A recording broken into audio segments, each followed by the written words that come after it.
40 տարեկան եմ, գյուղից դուրս չեմ եկել, գյուղում ապրել եմ ու միշտ էլ ապրելու եմ։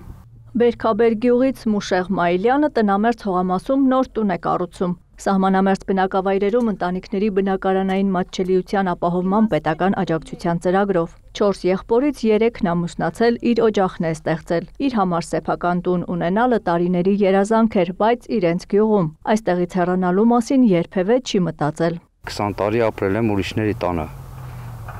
Երևի թե մի 6-7 տուն տեղափոխվել եմ գյուղում, ընտանիք եմ կազմել, երեխեք ունեմ, տուն եմ սարքում, արդեն պետություն աջակցությամբ։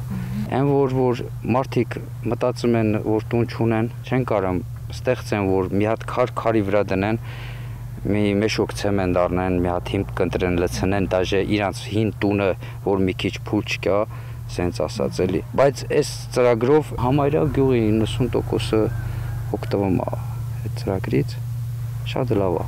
Տնամերձը վարկով ձեռք է բերել 2 տարի առաջ եւ կարճ ժամանակ անց տեղադրել ջերմոց։ Հողամասում էլի պետության աջակցության ջերմոց եմ կառուցել, ջերմոցագործությունը ես սիրում եմ։ Մի 2-3 անգամ պամիդոր եմ ցանել, լոբի ենք ցանել, վաճառել ենք, նորմալ է։ Ուզում եմ մի հատ էլ ջերմոց կառուցեմ։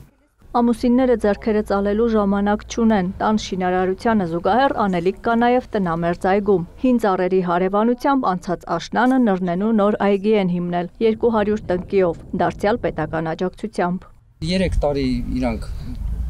գալու են տիրություն են անելու, այն որ արդեն անցնելու ամես։ Եվ ավելացնում, բերքից խոսելը դեռ վաղ է, բայց տուն կառուցելու, որդի ունենալու եւ ծառ տնկելու 3 կարևոր գործն էլ հասցրել է։ Աննա Զախարյան, Գայանե Թամամյան, Վահե Թամամյան, լուրեր։